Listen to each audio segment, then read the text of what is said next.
One of the hardest pieces we know is getting enough use, right? We know that bringing in enough business into a retreat center, it's not easy. It's not build it and they will come. We want it to be that, right? Because we have these beautiful places and we just automatically think, oh, people are going to want to come here. They have to find out about you first, which is challenging. It's a huge challenge in terms of creating enough revenue to sustain a property. But it's hard. It's hard to really, unless you're really a premier site. But that's not the reality for a lot of camps or retreat centers. You know, they're not able to do that.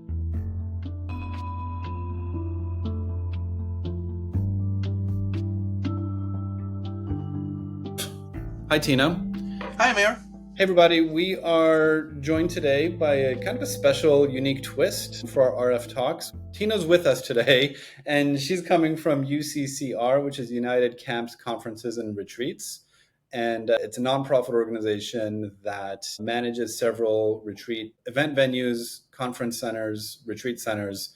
And it's an interesting twist for us because they manage a portfolio of venues and also work with retreat leaders regularly to help them locate the right venues and go through the booking process.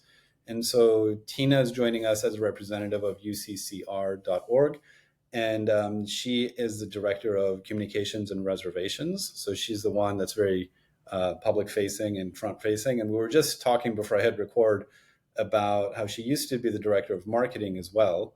And she used to have a relationship with Retreat Finder, an experience with Retreat Finder before Lindsay and I took over a couple of years ago. So I was like, let's hit record and let's capture some of this. So Tina, welcome to the new and hopefully improved Retreat Finder. So welcome. And I think I cut you off mid-sentence when I hit record. So tell me about how you knew Retreat Finder before and what your experience was. I had been a site director. I ran a retreat center for many years, and then I came onto the administrative staff for UCCR, became the director of marketing for about 10 years, maybe. I did that. And so you've seen some stuff. Worked with Retreat Finder, many years ago when we were just starting to list on directories online. Okay, so what's the history of UCCR? I know that it's a nonprofit organization. From what I know, it was a group of retreat or conference centers and venues that came together to support each other as sort of a association. So why don't you tell me, what's the history of UCCR? It actually started in Northern California. We're all over the country now, but in the first, in its beginnings, it started in Northern California. It was actually a group of clergy people who got together from different denominations, because they all owned camp and retreat centers in Northern California. It was like the Presbyterians, the Methodists, the Disciples, United Church of Christ, the American Baptists, the Episcopalians. And so one of the regional ministers got them all together and said, I have an idea, let's start a cooperative and maybe we can manage these retreat centers from one location, one central office. And so that's how it started. That was in 1970. 1970. Wow. Been around a long time. And so something that a lot of our community who are now getting into the wellness space, right, wellness retreats might not know is the deep roots between the church, the Christian church particularly, and retreats. Can you speak a little bit to the history of or how retreats play a role in the Christian faith and the importance of it? Absolutely. Yeah. I think that the whole YMCA and the Boy Scouts really were the ones who started camping in like organized camps, right? Way back in like turn of the century, 1910, let's say 1914. And so it kind of exploded from there, I think, really starting in the 20s. A lot of the mainline churches, the Catholic Church too, took off and created camp and retreat venues so that their young people could go and get, what would I say, faith formation in a natural setting. Indoctrinated? They would have faith formation in a natural setting. And, camping was huge in the 20th century. I mean, organized camp, it took off with all the other scouts, the Girl Scouts, 4-H. I mean, so many huge youth organizations ended up buying properties, turning them into retreat venues. I would say probably alongside that, starting in maybe the 60s and 70s, there were other organizations, not necessarily religious organizations, that were starting more of the wellness retreat movement, In that kind right? of human potential movement. That's where like Exactly, SLN came on the scene, and some of the other big names came on the scene, and they, exactly. yeah, Yeah, so they were starting, for yoga and therapeutic recreation and all sorts of other things. And, a lot of those still exist too. So I think what's happened now, interestingly enough, is that organized camp is not as popular as it used to be, hmm, even 30 years ago. Part of that is the church owned properties. The American church worldwide, except maybe Africa and South America, really is in decline. It's no secret. And as that declination happens, then what happens is that there aren't as many youth to go to camp. yeah. One thing UCCR has been able to do is to pick up the pieces and provide these retreat and camp centers to other nonprofit organizations. It sustains the property, right? It keeps the property open, Are these and properties owned directly by churches, or are they? What's the ownership? most of ours are directly owned by churches. We UCCR, however, is no longer a. When we started, we were a religious nonprofit, but we moved away from that standing back in the 90s, in the early 90s. So we are not a religious nonprofit anymore because we do have venues that aren't religious. Yeah, yeah, We have one that's owned by a regional park system in Northern California, Camp Arroyo, and now we have Dharma Ocean has come to us, and we run their Buddhist retreat center nice. in Colorado, which is super cool. So we That we we've. could say UCCR as an entity is more on the open-minded side. Oh, Some, absolutely. some folks in our community might hear church and sort of like kind of have a reaction to that, but this Yeah, is, yeah. How would you characterize? yeah. So I want to. That's a great question, and it's a great point of clarity. All of our churches are the liberal non-profit, the liberal mainline denominational churches. We don't. We probably wouldn't, truthfully. We would be hard pressed to take on a property that was owned by an entity that maybe practiced exclusion, because we Mm, don't do that. We mhm. have an inclusive policy to welcome all people regardless of Faith gender or identity, color, creed, everything. So that's one of our core values. So that's really important. Most of our church owned properties, frankly, you wouldn't necessarily know that they were church owned if you had a retreat there. mm, It's not like there's big crucifixes hanging around yeah, the yeah. property. In some cases there are. We have several listings where there are. Yeah, You yeah. know it's We have a church. Jesuit center that has a crucifix. Funny enough, it's hanging in the chapel. If you were to use, we have a Buddhist group that goes there, a meditation group. They Yeah. use the chapel, but now we have this like cloth that will come down and cover the Oh, crucifix for if it makes people uncomfortable. Ironically, the Buddhist group, they don't care. They're like, it's cool, we're fine. yeah. So yeah, So is this, I guess, the core value proposition? On some respects, we could characterize UCCR as kind of a property manager, um, definitely. and so the church, in many cases, the churches own these properties, and they may consider it as part of their ministry, but then they don't have professional management of the event venue that's required to run it efficiently and well. So that's where the UCCR comes in. It's a nonprofit organization. And tell me about the mission of UCCR and what the core kind of purpose is. I think the core purpose really is to serve people and to provide, create places where people can have positive, life changing experiences. I mean, in our essence, besides managing food and Yeah, lodging and maintenance and all of that, it's really to serve people. I mean, that's was the intention, is to provide places where people can come and have a meaningful experience. got it. It's aligned with our core intention was to help people improve their relationship with themselves, with others, and with all of life or spirituality um, Exactly. as they see it. So, what if somebody has leadership of a venue right now? what would be the ideal situation where they might consider kind of looking at UCCR as a potential event management or venue management partner? What are the kind of scenarios that work well?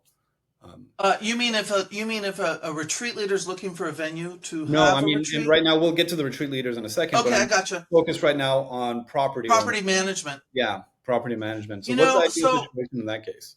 Because there yeah, might I be mean, some folks out there who are struggling to manage their property for one right. reason or another, whether it's revenue management or just operations management. So where do you guys come in terms I mean, of? I'll get a little technical here. Yeah, sure. If there's a property, let's say a property is underwater and they haven't done much marketing. I mean, that would be one piece. Or what we find when we take over a property is they're off.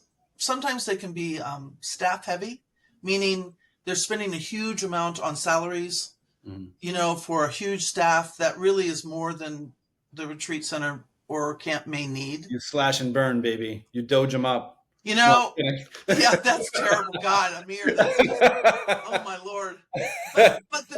But the truth is that, we if a group is really interested in us looking at managing their property, we write a feasibility study that includes budget rates, what kind of offerings they have. We do comps so that they know what's the going rate for retreat centers like them in their greater area. Um, we do a marketing plan for them. That's kind of the initial stage to see if it's really feasible for us to come in and run the site. So We this is do. professional. This is professional management. It's a full Oh assessment. yeah, Yeah. yeah. It's everything. We provide everything from all the accounting services, all the HR services, all the requirements for inspections, state laws, county laws, all of that stuff and we also do then reservations, contracts, insurance with the groups, and marketing. We will do project management. We're really good at operations, right? We've been doing this a long time, so we can go in and look at a property and see where maybe there's a loss of revenue based on something that's going on operationally, Yeah. or they're undercharging when we come in. We often find that retreat centers are undercharging for their services. Hmm. I mean, it's 2025. You can't do a retreat for $99 for overnight and 3 meals anymore. Not even at our camps, which Yeah. are more rustic. So we do a whole feasibility study before we would move forward, of course, to make sure it's going to work financially for the owners. I mean, I know this space has a lot of nonprofits involved, and there's a lot of people that are altruistic, and I have an altruistic bone in my body too. But there's some really important business concepts that need to be applied to make sure these things are sustainable on an ongoing basis. And this is, I'm thinking I went to business school, right? So we talk about in the 80s and the corporate raiders, they come in and they buy underperforming assets and they turn it around. Or I've got friends in real estate development who buy underperforming assets and turn it around. And those are kind of hard-nosed business terms, but some of those concepts apply here when a property comes to join the UCCR organization, even though we're putting it through this nonprofit lens. What are some of the ways in which retreat centers are underperforming or under investing in themselves that could be potentially easy wins to turn things around?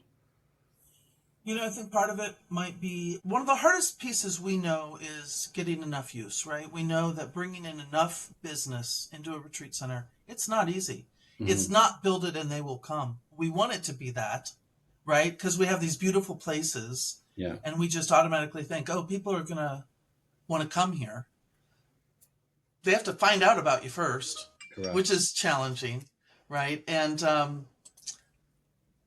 I think that one of the big gaps is midweek use. I mean, we see this at every single site, trying to fill the gaps, trying to fill in those Monday through Thursday gaps. It's a huge challenge in terms of creating enough revenue to sustain a property. I mean, weekends alone are great, but it's hard. It's hard to really, I mean, unless you're really a premier site, that's able to charge hundreds of dollars a night. But that's not the reality for a lot of camps or retreat centers. They're not able to do that because I mean, how much money does it cost? How much do you have to invest into a retreat center to bring it up to the point where you can charge people $40 per $30 per meal, or Yeah. lodging rate of $150 without meals? I mean, that has to be a pretty nice spot, right? It's an investment decision, and then you have to have the marketing and lead generation to back that up. Because It's challenging. you could write a check and snap a finger and like upgrade it, but then you're stuck like, okay, so it's more attractive, but how are the people going to find out about it? How are they going to come? And there's it's like any other venture. It is. Any other business, the marketing piece is huge. Now, we have had just recently, because of our leadership in this country, I was kind of waiting for this, but a few groups who have said, we're not getting as many participants because people are afraid to spend money right now. And And the groups aren't yeah, getting. they're not signing up for our retreat because they don't want to spend the $300 or $400 for the weekend or Mhm. whatever it is. I mean, so that's an interesting turn that I think is going to affect the retreat center business in the next few years. Of course. And there's the flip side of it is an opportunity. It's okay. So you said that the midweek is the gap for a lot of these properties. And so just to flip it, there's an opportunity for retreat leaders then. I'm guessing that the midweek nightly rate is much lower as a result of that Could versus be. I mean, it would be a great idea to do that, or to offer a special package, maybe, yeah. that maybe includes a little extra, or just offers them the Monday through Thursday, or the Sunday through Thursday rate, which is lower. What we've found is summer is easier. It's easier to fill the weekdays in the summertime Hmm. because people take Yeah. vacation. They'll go on a week long Right. meditation retreat, or during the what we call, right, the shoulder season or the school year. Um, we do find a lot of schools use the retreat centers more often during the week. Hmm. That's a great market for retreat centers who, if they haven't reached out to schools, I'm not talking about 50 third graders. I'm talking about the high schools. Hmm. A lot of the high schools, especially the parochial schools, we have parochial schools that will do like 10 retreats a year at one of our retreat centers. That's a No kidding. lot.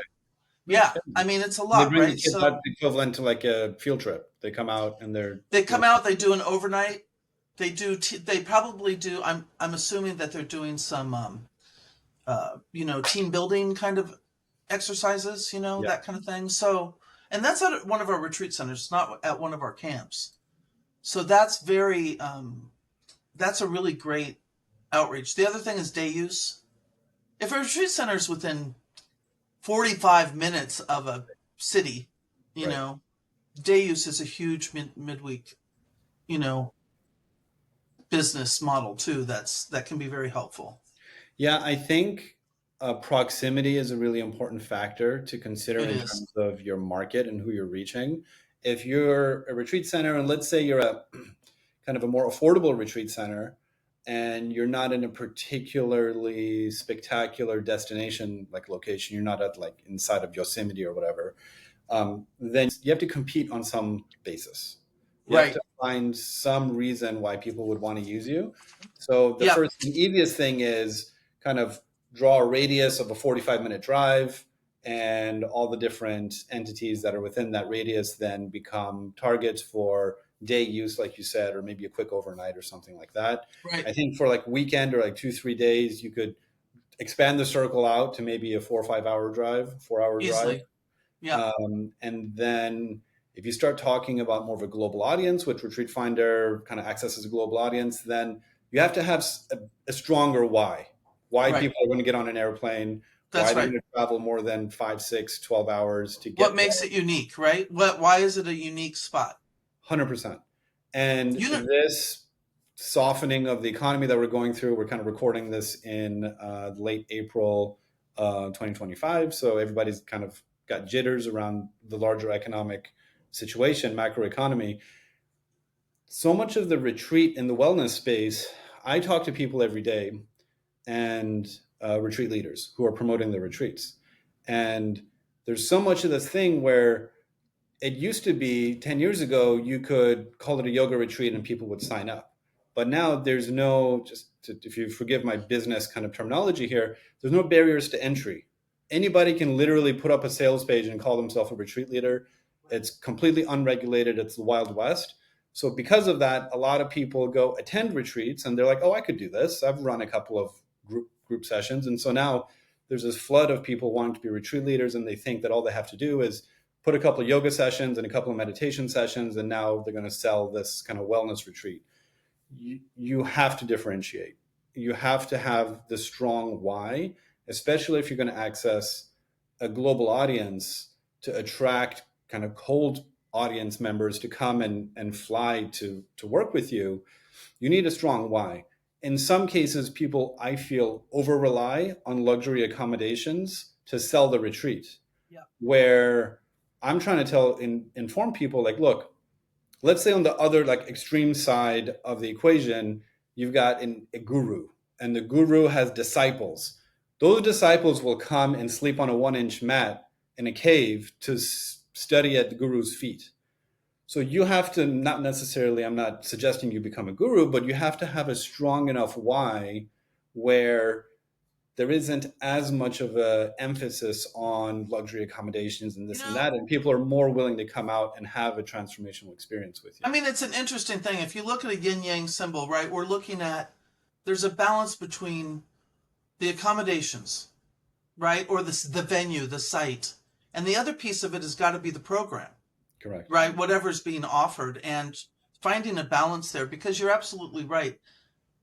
We used to go to I was part of a group that used to go to a Asilomar, which is in Pacific Grove on the beach in California. Central Coast, gorgeous. Mm-hmm. It was expensive to go there.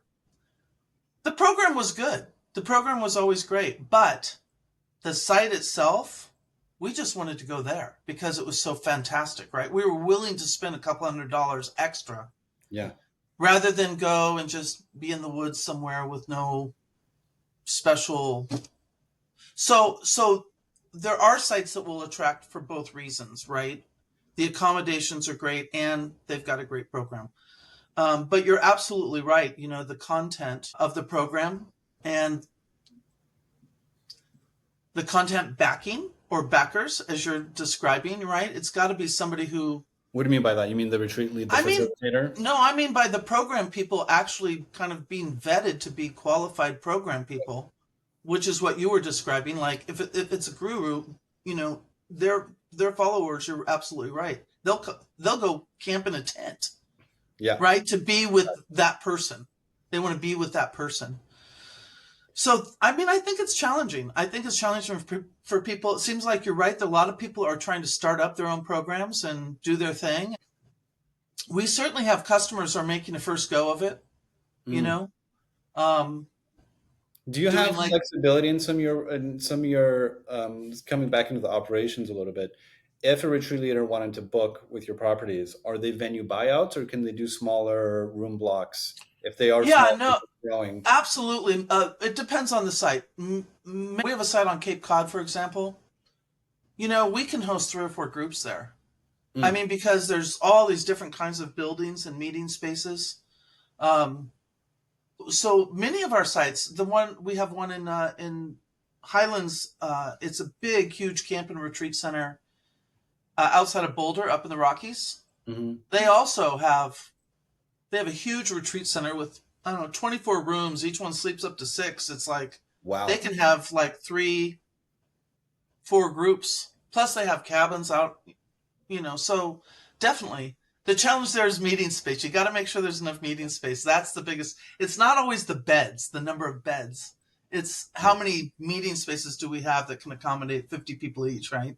Yeah. Or do you have enough meeting spaces? Because oftentimes people need the meeting space on an exclusive basis. So do you have enough where smaller groups could kind of break out into their own? Right. One thing we do, Amir, at our sites that I see a lot of other sites don't do it, is that we create minimums.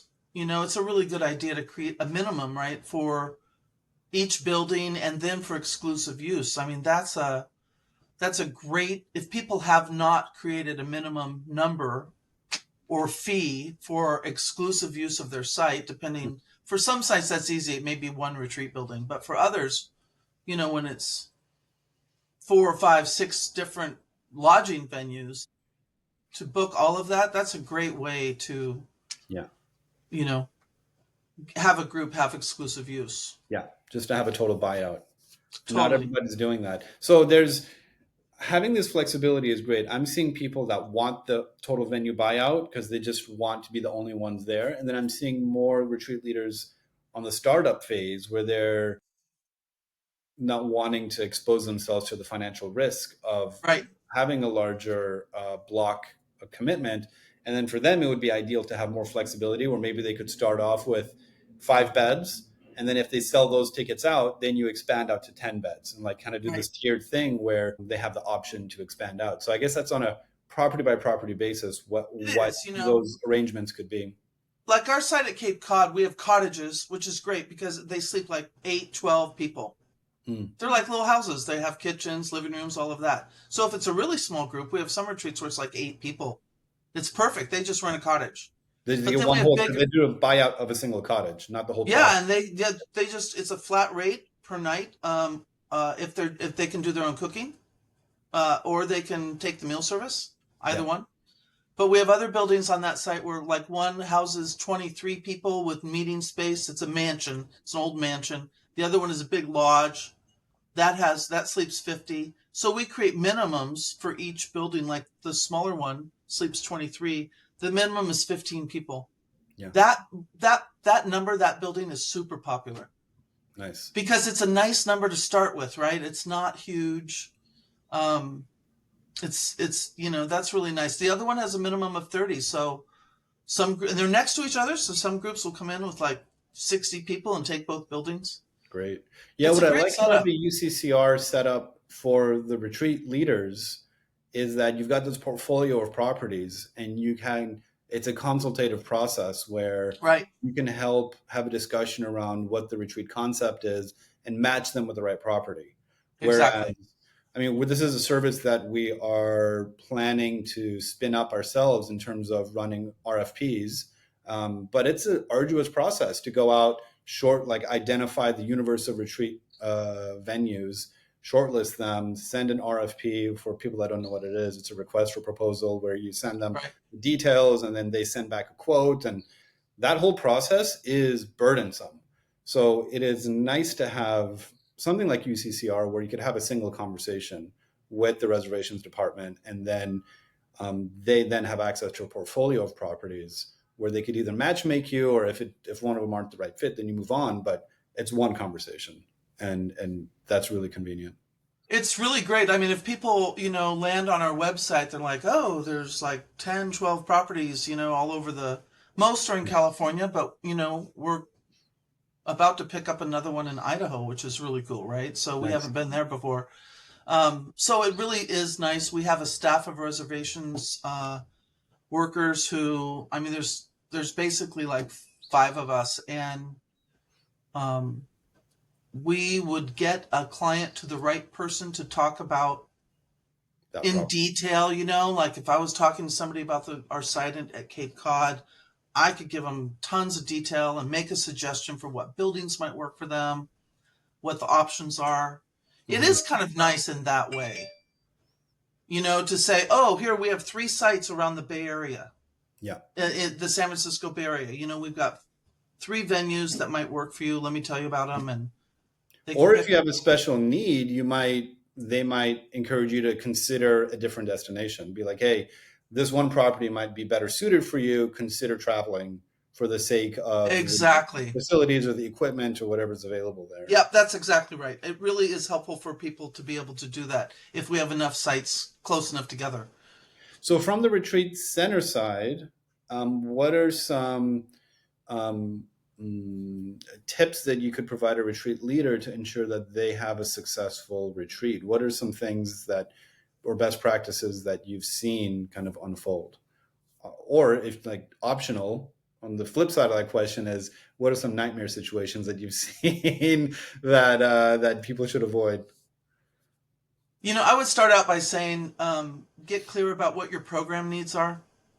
I mean, if it's a brand new retreat, I would first of all suggest touring the site if possible Mm. that you're interested in.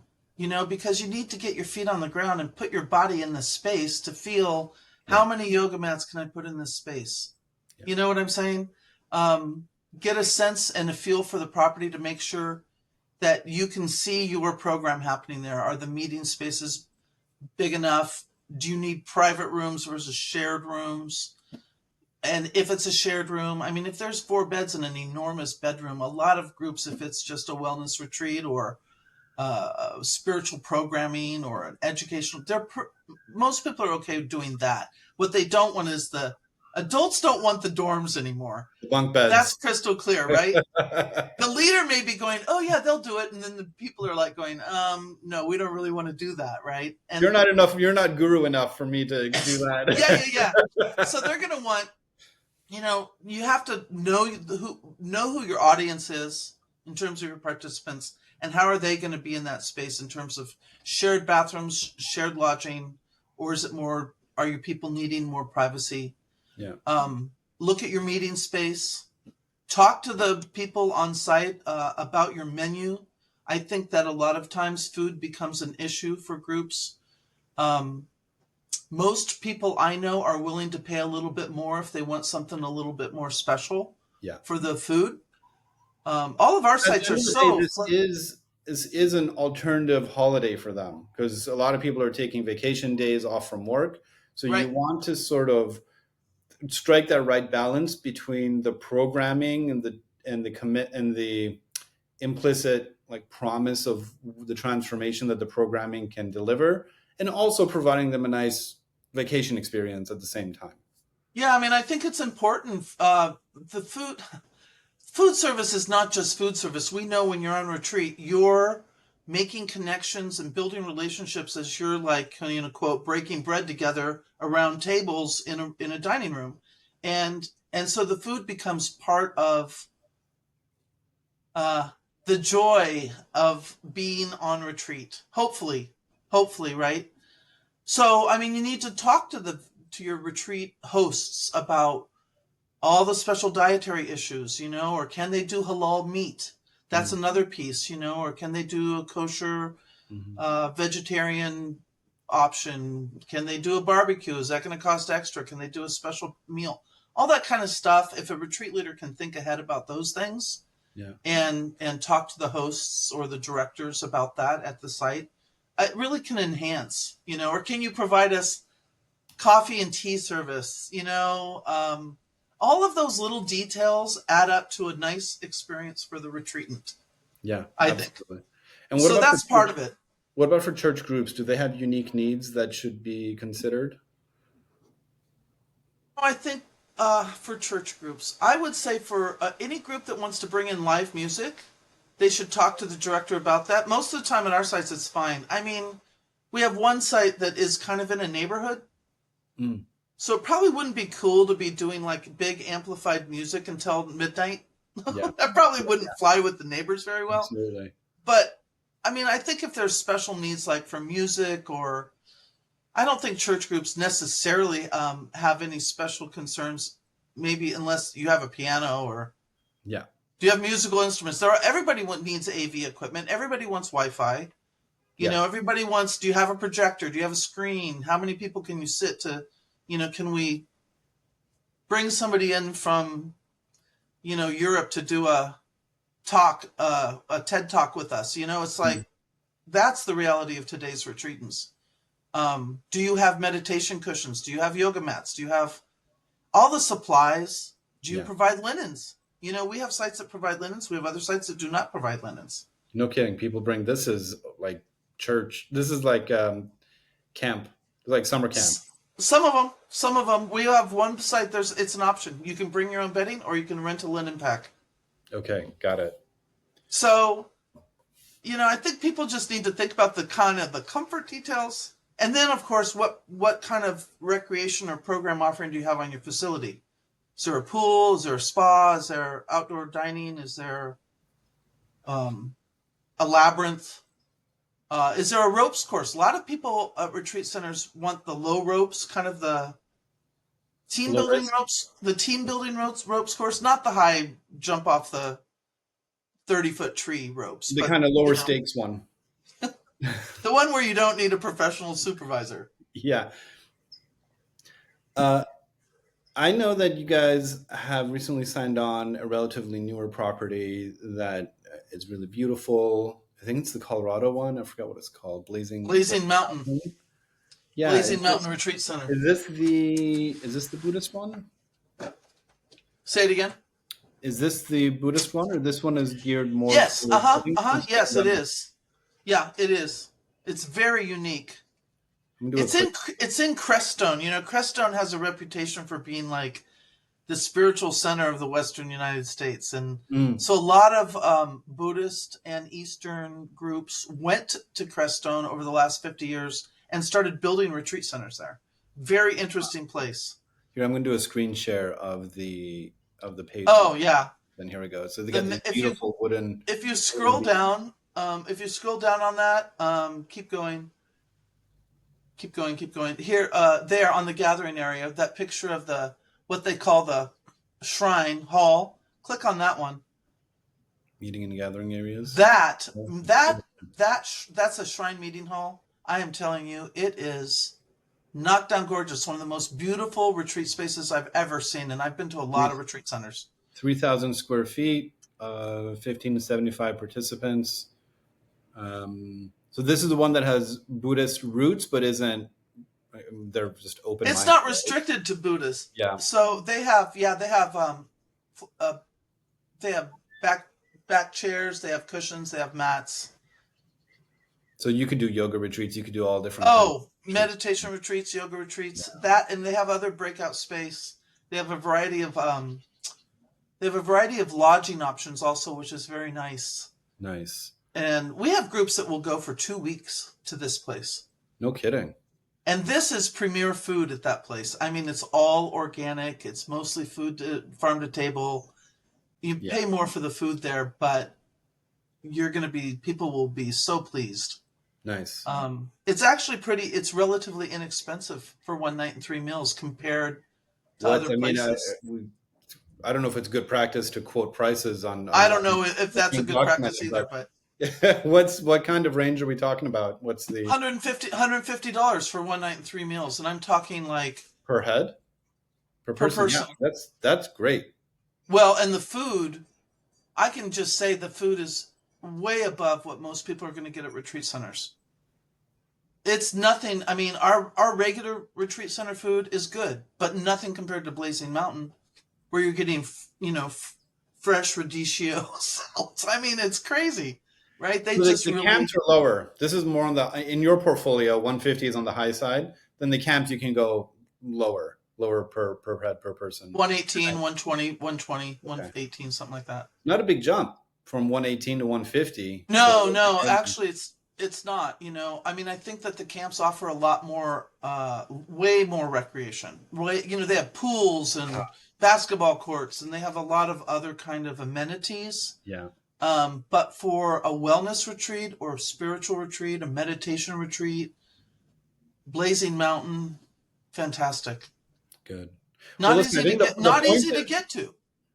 Oh, really? I mean, well, that's part of the fun. That's part of the fun of getting to a retreat. I shouldn't say easy. It's easy to get there, but it's not like 20 minutes from Boulder or 30 minutes from Denver. It's a good hour driving from central or northern Colorado down. It's in southern Colorado. Mm. It's beautiful. Well, look, I think that convenience is great, but I think that there's so many people who have an adventurous spirit, and I think getting there is part of the journey. Right. And I used to be, when I was younger, I used to party a lot. I used to go to raves. I don't know if my community knows that. I was an ex-raver. And so a lot of times they do now, Amir. They do now. Yeah, I'm out. So getting to the rave was part of the fun. So there's always that anticipation, the journey of getting there. Obviously, not every group is appropriate. You want to think about accessibility and stuff. But I think if you have a strong enough why, you don't have to focus so hard on the convenience of getting there. That's probably true. People will we have a site on Cape Cod, super popular, booked year round. I mean, because it's on Cape Cod. Mm-hmm. I mean, the buildings literally look over Nantucket Sound. It's wow. We don't have to sell it. I tell our marketing director, Laura, I'm like, you don't put all your money into that site because It's it full. sells itself. Yeah. Similar to our site that's up in the Rockies, right? Or Blazing Mountain that has this beautiful site. We have a site that's in the redwoods on the Pacific coast. Hmm. Like a mile and a half from the beach. Which one? Santa Monte Cruz? Toyon, Monte Toyon, yeah. Okay. Nice. Again, people want to go there. We have one that was built completely in the Bay Area that was built completely ADA, completely accessible, Hmm. 100%. I mean, everything's ramped. The pool is ramped. Everything is so accessible for people, and it's not just for people who have physical disabilities. We're finding that there are groups of older folks Yeah. who also really are loving that site. That site maybe has 15 or 16 days a year when it's not booked. No kidding. Isn't that crazy? Wow. But they have an outdoor education program every single Monday through Thursday from September through May. I love that. And I think the point here is not necessarily to promote any one of these properties, but to say start the conversation. Especially if you're planning a retreat at this point, 1 year out, I would suggest at least 9, 12 months out, because you want a promotion period as well. So you need the planning phase. So I think starting the conversation is an important part, discussing your program activities and getting that short list of the possible venues that'll be a good fit. I think if retreat leaders like start getting out their yellow pad or their notepad on their computer and start making a list, in terms of kind of what their vision is and what is needed at a site to fulfill their vision, Yeah. right? To fulfill their own mission. If they have that list, like we want to be near what we have groups that say we want to have some water thing. Okay. I mean, for whatever reason, right? Or we need this kind of food service, or we need this kind of lodging. That will help immensely when they have then the time to have the conversation, with a reservations person about what is the best match, Yeah. in terms of food service, lodging, meeting space, grounds, accessibility, all of those things. And then going through that conversation will help reveal additional gaps, perhaps, that you need to fill in and figure out more of your programming. Right. Tina, I know you need to run. We're at time, but just one last thing. I hear that there's a special deal that you guys have. There's a benefactor or something that's granted a certain amount of funds available for a grant for contemplative groups. Can you tell me about this special offer and what's Absolutely. It's been a really great thing to be able to give money to groups. So we have a foundation that gave an anonymous gift to UCCR specifically for groups who are using contemplative practices in the retreat program. So a contemplative practice would be like sitting meditation, walking meditation, qigong, tai chi, yoga. Any of those contemplative practices. It could be writing. I mean, journaling, meditative journaling would be fine, would be included as well. So the deal with that is that if a group qualifies, they have to have 30% of their program hours have to be contemplative practices. I feel like, that's about 3.5 hours a day. Let's say not a a stretch? 10-hour program day from, Yeah. it has to be about 3.5 hours a day or so, 30% of their program time. And then we will cover 33% of their food and lodging. So they get 33% off of their food and lodging. It's a No really kidding. great deal. Up Yeah, to a third so off, or it's just like a third 33%? it's like a third off, right? It's a third off of food and So we're lodging. talking the at Highlands, if it's 150 a night times Yeah, 30%, Blazing Mountains, let's say. Blazing If Mountain, it's 150 a night, yeah. $45 off. 0.33, yeah, it's 49.50 off. So it goes So from you end 150 up to coming for 100 per night. $100.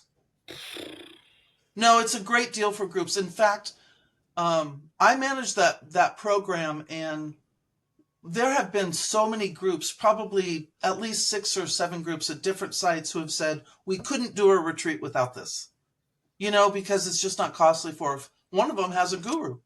Yeah. And but it's a little, it's a little Eastern meditation group. I mean, there's like 20 of them, and they're like, they want to come for like 6 days, not just a weekend. And they're like, we can't afford 6 days. This year they can, So because they're 30% getting off they're up getting to a the certain money. amount. Is there what are the constraints? Is there like a Well, okay, they have to be a nonprofit organization. It can't just okay. be a group of people randomly wanting to do a retreat. It has to be a nonprofit. Um, they have to provide us a schedule of their entire retreat, showing that they're doing 30% of their contemplative practice. Um, and the cap is $15,000, Okay. which is pretty generous. Yeah. We've only had one group out of 25 or so that have hit that amount, you know. Do we know if is this a limited time thing? Is there a certain number of funds that are available for this? We're not Right closing, now, the funds we have, the program right now is open through June of 2026, so another year.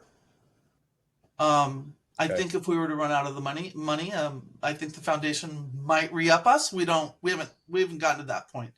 It's just been in place since last June, so it's really picked up speed this year because people are Hopefully finding somebody's out about it. documenting the amazing smiles of people coming out of the back end of that, so you can resell Oh, the foundation on the idea again. I'm telling you, it is so great to see people's just to get email or talk to people on the phone about it, and have them be so deeply grateful, for being able to do this, because it's it's a big deal.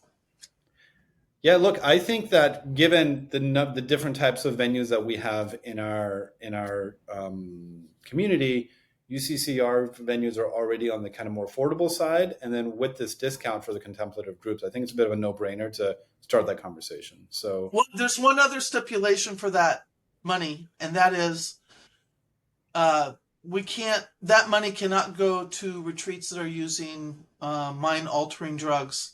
mm. Ketamine is a very popular thing, or the mushroom retreats. Psychedelics They're are very, big. Yeah, yeah, they're big. very popular right now, and we have a couple of groups that do use one of our sites for those, but they don't get the Fair enough. contemplative grant money. Yeah, fair enough. So that's the only other thing. But if people are interested, they can go to our website. It says discounts is one of our tabs, and it'll explain the program. And you can apply Amazing. online. Amazing. Okay, yeah, so we'll have links below the video for people to go check it out and click and submit an inquiry. It doesn't hurt to start the conversation and see where we go with it. Yeah, and if people, if anybody's watching this and they're interested in maybe talking to UCCR about property management, Yeah, about managing their retreat center or their camp or venue, um, we have tons of contact buttons all over our website. So if you go to uccr.org, you can just contact us and let us know what you're interested in. and I think consulting services too. I saw consulting services. There So is. We have a property management website. We also have a consulting service management website. That's another thing that we can do. Is just do a consult with people if they're like, oh my God, our operations are too much, and yeah, what can we do? We have people who can help you with that. awesome. Tina, thank you so much for your time. You're welcome, Amir. Great to meet Yeah, you. I can't wait to introduce you guys to our audience, and I look forward to speaking with you again. Awesome. So thank you. Okay, Have a beautiful day. bye bye.